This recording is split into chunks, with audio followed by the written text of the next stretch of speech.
Hey, what is up, guys? Less of a yapathon from me. I don't have as many updates as I did last time, but I definitely saw somebody come in here and put something in our mailbox, but the only update I have is I just adjusted where the gate for the farmhouse is, because when I was looking over there, seeing it face me, I felt like it was poorly positioned, and I definitely like that a little bit better. So that's pretty much all I've done. So let's get right into it. Oh, look, our leather permit. Sick. Okay, we'll have to find a spot for that. And I believe I have the last book somewhere else. So yeah, this is new. Mr. Thog, thank you so much for your fulfillment of my request. As our town continues to grow, our future residents will need the proper tools to construct and grow. Please construct an area where the residents can enchant their tools. All right.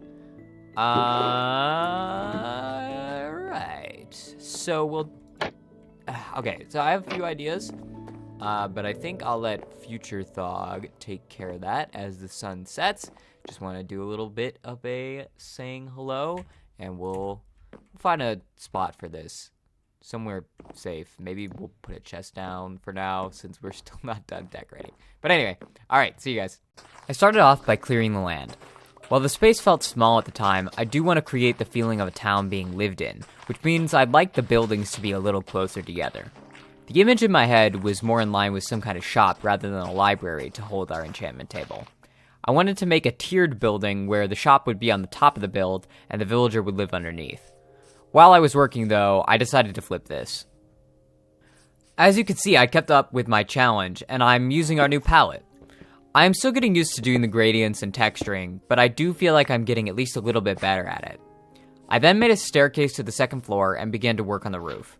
I wanted to have the roof be a different shape than I had done for the other buildings, so it would stand out a little more.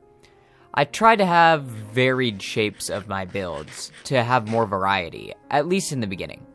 After constructing a window similar to the community center, this is what the build looked like. I knew the build looked a little funky, but that seems to be a common theme, so I just took my time trying different things. After not being totally satisfied, I decided to just move on and do something else for a little, and started working on the basement. I wasn't originally planning to make a basement, but after I realized I wouldn't be able to place the enchantment table somewhere that would be centered, I went with the underground approach. After digging a bit, I came back and worked on the first floor shopfront area. I then went on a quest for wool. I wanted to get some carpet for the basement. I was trying to capture the vibe of old library with carpet from 50 years ago, which I think ended up looking really good. I also decided to extend the roof out to give my build some more depth. I then mined out the enchantment room and placed down my shelves. Around this time I thought to myself, we should put an enchantment table in, which was followed by, I need a diamond pickaxe for obsidian. So I took it up with Mr. Fitzgerald and he was kind enough to loan me a diamond pickaxe.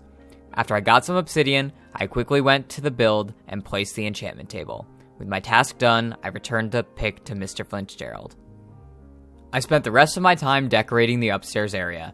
With the build out of the way, our only task left was to get someone to look after the building. After getting a trade I was happy with, I took a moment to admire my build before heading off to rest.